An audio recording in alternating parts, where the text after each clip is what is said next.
চলে আয় মনা, আজকে রাতে তাড়াতাড়ি খেয়ে নে তো বাপু। কাল আবার আমাকে ভোর ভোর উঠতে হবে, বুঝলি তো। ভাবছি কাল একটু ওই বাড়ি যাব।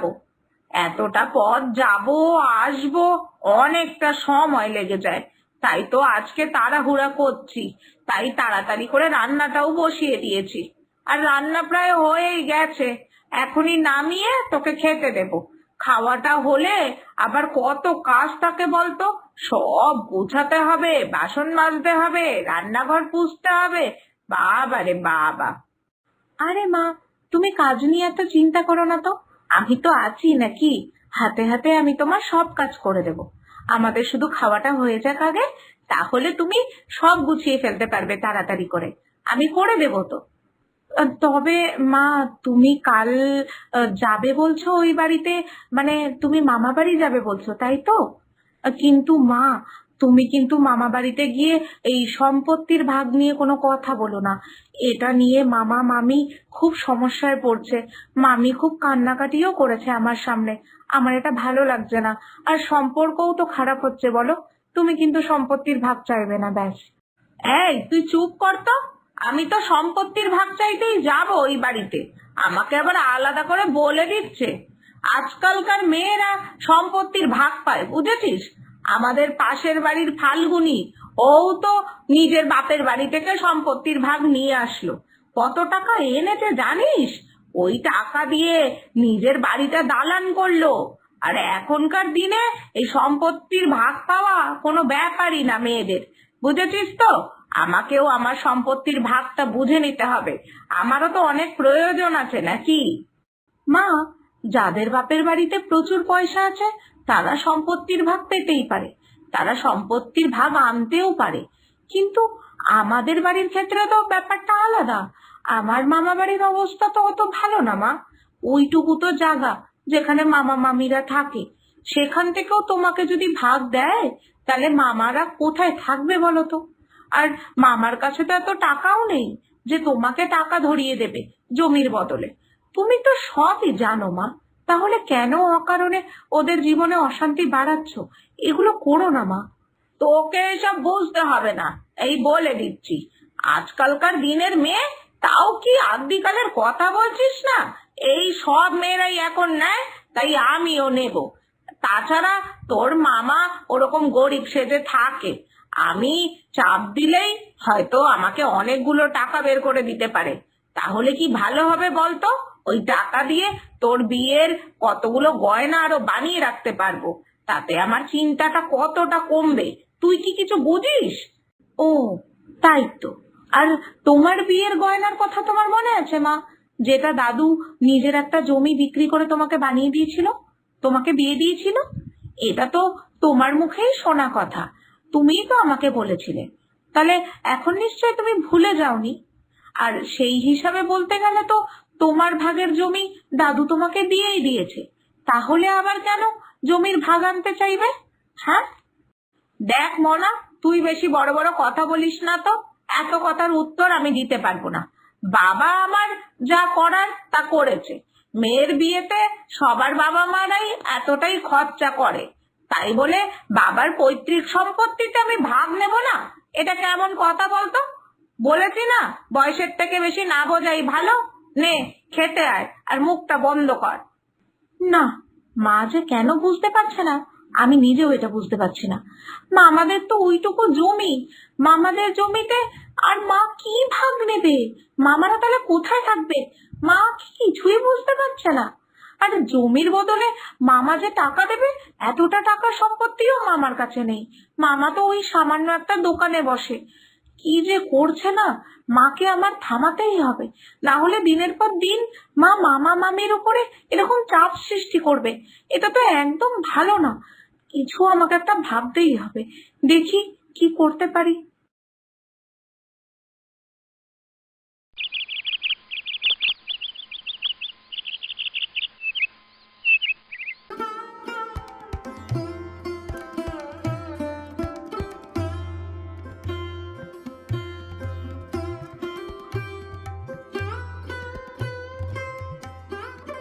দেখলি তো মনা, বারবার করে তোর মামার কাছ থেকে সম্পত্তির ভাগ চাওয়াতে তোর মামা এখন খবর পাঠিয়েছে আমি যাতে 1 মাস পর তোর মামা বাড়িতে যাই।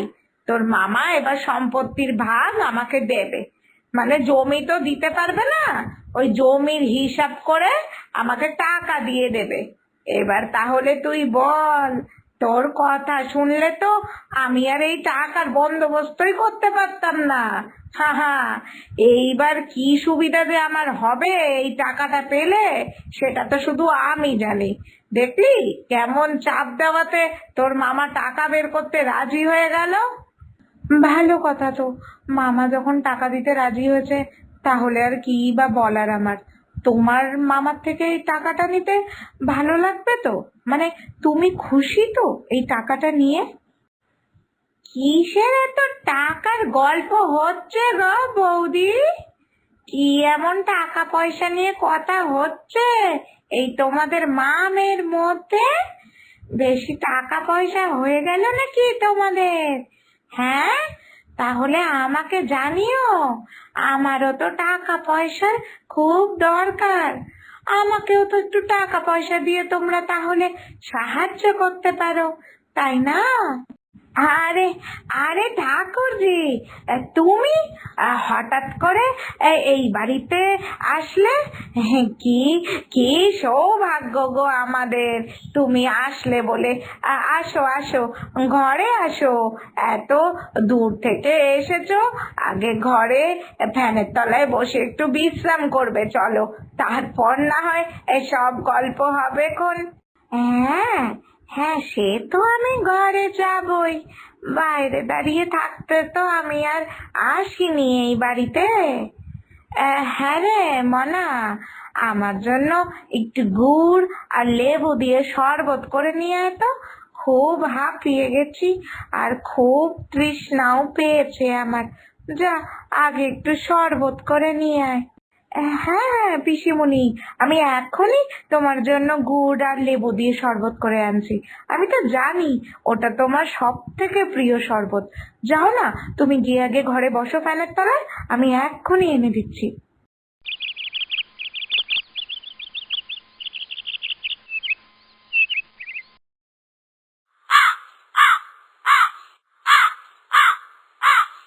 এই দেখো ঠাকুরজি, তোমার পছন্দ বলে আমি এই বিকাশদের বাড়ি থেকে, ওদের বাড়ির গাছ থেকে টাটকা কুমড়ো ফুল পেড়ে এনেছি।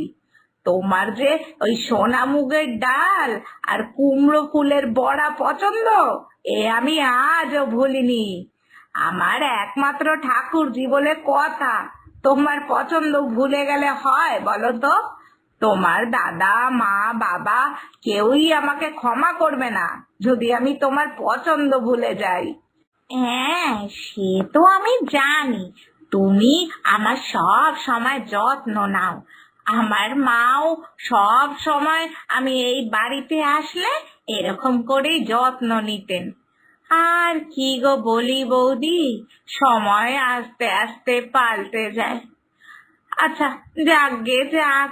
এখন শোনো না বৌদি, যেটা বলতে আসলেই এই বাড়িতে এসেছি, আমাকে এই বাড়ির ভাগ, মানে এই সম্পত্তির ভাগটা কবে ঠিক করে বুঝিয়ে দেবে বলো তো?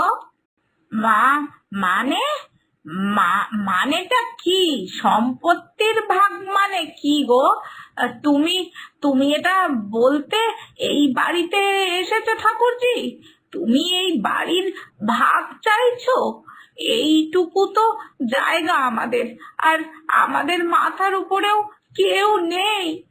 এই বাড়িটাই তো আমাদের একমাত্র মাথা গোঁজার ঠাঁই, আর তুমি বলছো এই বাড়িটাতেও তোমার ভাগ লাগবে?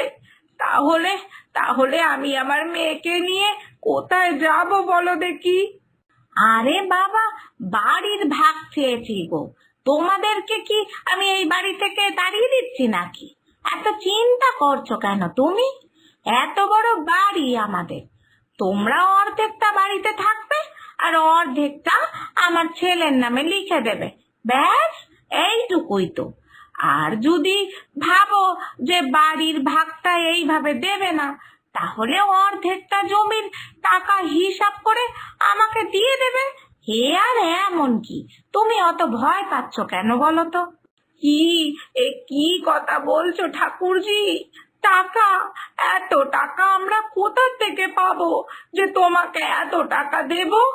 আর এই বাড়ির ভাগ, তুমি তো জানো আমার মেয়েটার মাথার উপরে কেউ নেই, ওকে বিয়ে দেব কি করে সেই চিন্তায় আমি বাঁচি না, আর তুমি বলছো বাড়ির অর্ধেকটা নিয়ে নেবে?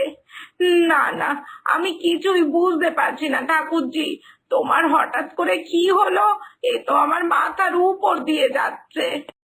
আরে বৌদি, ও সব নিয়ে তুমি চিন্তা করো না কো, মনার বিয়ের সময় ঠিক সব ব্যবস্থা হয়ে যাবে। তুমি বরং জমির ভাগের ব্যবস্থা করো, আর না হলে টাকা দাও। শুনেছি তো তুমিও তোমার বাপের বাড়ি থেকে ভাগ নিচ্ছ, তাহলে তো তোমার হাতে টাকা পয়সা থাকারই কথা।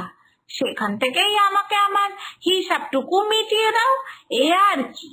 দেখো বৌদি, তুমি তোমার বাপের বাড়ির ভাগ নিতে পারছো, আর আমি আমার বাপের বাড়ির ভাগ নিতে গেলে তুমি কিছু বুঝতে পারছো না। এটা কেমন ধরনের কথা বলো দেখি? তাই জন্য বলছি, এত মাথা না ঘামিয়ে এ বাড়ির ভাগের ব্যবস্থা করো।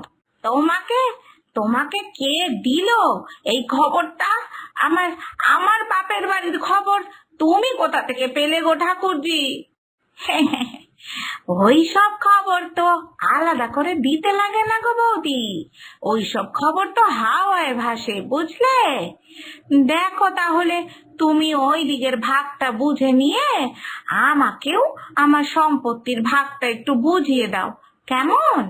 সত্যি সত্যি আজকে আমি হাড়ে হাড়ে টের পাচ্ছি আমি কি অন্যায় তাই না করেছি। আমার দাদা বৌদির থেকে সম্পত্তির ভাগ চেয়ে ওদেরকে আমি অনেক কষ্ট দিয়েছি হয়তো, তাই তো আজকে আমার ননদও এই বাড়িতে সম্পত্তির ভাগ চাইতে এসছে। হায় ভগবান, এবার আমি কি করব? আমার আমার আর লাগবে না, আমার বাবার বাড়ির কোনো সম্পত্তির ভাগ আমার লাগবে না, কিচ্ছু দরকার নেই ঠাকুর। কিন্তু কিন্তু তুমি ঠাকুরজির মাথা থেকে এই বাড়ির ভাগ নেওয়ার বুদ্ধিটা বের করে দাও। আমি ওকে কোথার থেকে ভাগ দেব? আমার উপরে দয়া করো গো। যাক বাবা, আমার শেখানো কথায় যে পিসিমণি এসে মায়ের সাথে এই অভিনয়টা করলো, উফ, এরপর আশা করি মা অন্তত মামা মামির কষ্টটা বুঝবে, আর ওই বাড়ি থেকে আর সম্পত্তির ভাগ নিতে চাইবে না। সত্যি, এই সম্পত্তির ভাগের থেকেও যে সম্পর্কগুলোর গুরুত্ব বড়, এটা আমরা আর কবে বুঝবো কে জানে।